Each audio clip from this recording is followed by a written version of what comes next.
नमस्कार, मैं रचना शर्मा। चढ़ती कला टाइम टीवी देख रहे सभी दर्शकों का स्वागत करती हूं। आप देख रहे हैं उत्तर प्रदेश के विशेष समाचार।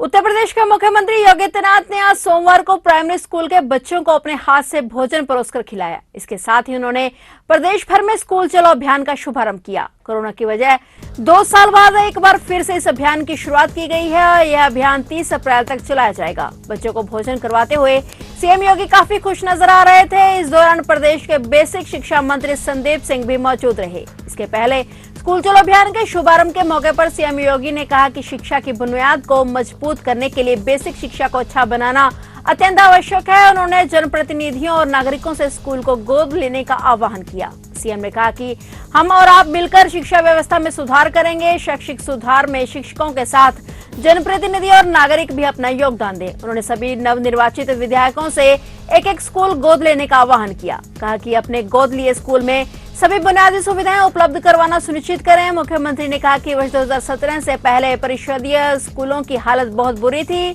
यहाँ पढ़ने लिखने का माहौल ठीक नहीं था। मिशन कायाकल्प का उल्लेख करते हुए उन्होंने कहा कि स्कूलों की तस्वीर बदली जा रही है। यह जरूरी है कि हमारे स्कूल दिखने में भी सुंदर हों। इसके साथ ही छात्र छात्राओं की अच्छी उपस्थिति हो। कोशिश होनी चाहिए कि 100% बच्चे नियमित रूप से स्कूल आएं। उन्होंने शिक्षकों और जनप्रतिनिधियों से इसके लिए अभिभावकों को प्रेरित करने का आह्वान किया और कहा कि शिक्षक घर घर जाकर अभिभावकों से बच्चों को स्कूल भेजने के लिए कहें। यदि कोई बच्चा स्कूल नहीं आ रहा है तो इसका कारण जाने। आज मुझे प्रसन्नता है कि लगभग 2 वर्ष बाद कोरोना जैसी महामारी पर एक प्रकार से प्रभावी अंकुश तात्कालिक दृष्टि लगाने के बाद हम लोग फिर से स्कूल चलो अभियान के इस कार्यक्रम के साथ जुड़ रहे हैं। मैं इस अवसर पर सभी प्रदेश की अपनी इस भावी पीढ़ी नौनिहाल बच्चों का हृदय से स्वागत करता हूं। उन सब का मैं स्कूल चलो अभियान के अवसर पर हृदय से मैं उनका अभिनंदन भी करता हूं। कोरोना कालखंड में प्रधानमंत्री मोदी जी के नेतृत्व में तकनीक का भी प्रयोग किया गया। ऑनलाइन एजुकेशन को बढ़ावा देने के लिए कार्य प्रारंभ हुआ। आज प्रदेश सरकार स्नातक प्रास्नातक के सभी छात्र छात्राओं को टैबलेट और स्मार्टफोन वितरण करने की कार्रवाई युद्ध स्तर पर आगे बढ़ा रही है। लेकिन हम सबको शिक्षा की सबसे बेसिक यानी जो सबसे आधारभूत इकाई है बेसिक शिक्षा, इस पर विशेष ध्यान दिए जाने की आवश्यकता है। बहुत सारे बच्चे होंगे जो 2 वर्ष के अंदर स्कूल का मुंह न देखे हों और अब स्कूल जाने में उनको थोड़ा आलस आ रही हो, और इसलिए तय किया गया कि हमें फिर से स्कूल चलो अभियान के कार्यक्रम के साथ हर एक बच्चे को जोड़ना होगा, हर एक परिवार को जोड़ना होगा और कोई बच्चा छूटने न पाए। इसके लिए समाज को एक संकल्प के साथ आगे बढ़ना होगा। भाइयों बहनों, शिक्षा यह एकमात्र साधन है जो प्रत्येक व्यक्ति के जीवन में परिवर्तन का कारक बन सकती है। शिक्षा ही वास्तव में प्रत्येक नागरिक को एक सही दिशा दे सकती है। हर एक व्यक्ति के सर्वांगीण विकास का आधारशिला खड़ी कर सकती है। और याद रखना, जब व्यक्ति सक्षम होगा तो समाज भी सक्षम होगा, और समाज सक्षम होगा तो राष्ट्र स्वयं ही सशक्त होता हुआ दिखाई देगा। और राष्ट्र की आधारभूत सक्षम होने के लिए जिस एक प्रयास की सर्वाधिक आवश्यकता होती है वह है कि हम हर व्यक्ति को, हर बच्चे को शिक्षित करें। उत्तर प्रदेश में 12वीं की परीक्षा में अंग्रेजी के पेपर लीक होने का मामला सोमवार को लोकसभा में भी उठा और ऐसी घटनाओं पर रोक लगाने और इस तरह के जघन्य अपराध में शामिल अपराधियों के खिलाफ तत्काल कार्रवाई करने की मांग की गई। बहुजन समाज पार्टी के दानिश अली ने शून्यकाल में यह मामला उठाया और कहा कि इस तरह की घटनाओं से उत्तर प्रदेश के छात्रों में बहुत निराशा पैदा हो रही है।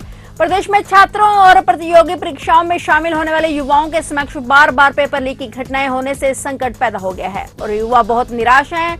लेकिन राज्य सरकार इस मुद्दे पर चुप्पी साधे हुए है। उन्होंने कहा कि उत्तर प्रदेश में पिछले 5 साल के दौरान विभिन्न परीक्षाओं के 18 पेपर लीक हुए हैं, लेकिन राज्य सरकार की तरफ से इस संबंध में कोई कार्रवाई नहीं की गई है। पेपर लीक माफिया लगातार पेपर लीक करा रहे हैं और लोगों को लूट रहे हैं, लेकिन सरकार इन माफियाओं के खिलाफ कोई कार्रवाई करने से कतरा रही है, जिसके कारण लगातार पेपर लीक हो रहे हैं। बसपा नेता ने सरकार से इस संबंध में जांच करने और माफियाओं के खिलाफ सख्त कार्रवाई करने की मांग की है।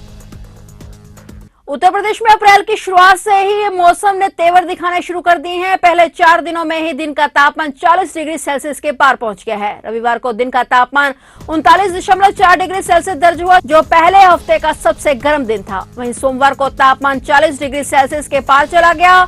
मौसम विभाग के अनुसार प्रदेश भर में दिन के समय में शुष्कता और लू की स्थिति बनी रहेगी। अगले एक हफ्ते तक प्रदेश के अलग अलग हिस्सों में भीषण गर्मी के साथ तेज लू परेशान कर सकती है। मौसम विभाग के अनुसार उत्तर प्रदेश के दक्षिण पूर्वी हिस्से से बिहार और छत्तीसगढ़ तक परिसंचित होने वाली चक्रवाती हवाओं की वजह से दक्षिणी उत्तर प्रदेश के कुछ स्थानों में लू की स्थिति बनी रहेगी। मौसम विभाग के अनुसार मैदानों में भीषण गर्मी से राहत के अभी कोई आसार नहीं है। 10 अप्रैल तक तापमान इसी तरह हर रोज नए रिकॉर्ड बना सकता है।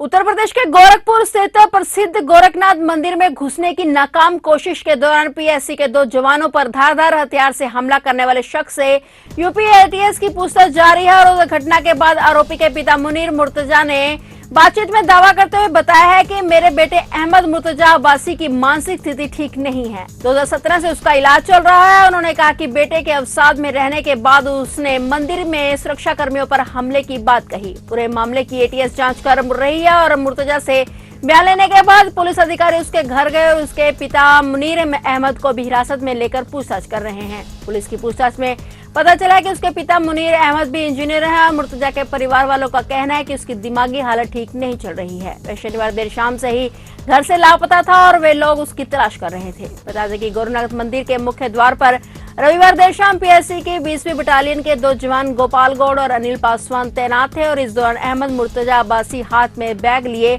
गोरखनाथ मंदिर के मुख्य गेट पर पहुंचा और उसने पीएससी जवानों के साथ धक्का मुक्की शुरू कर दी। फिर अचानक उसने बैग से कपड़े में लपेट कर रखी दाव यानी कि धारदार हथियार निकाली और ताबड़तोड़ हमला करने लगा। इस दौरान उसने धार्मिक नारे भी लगाए।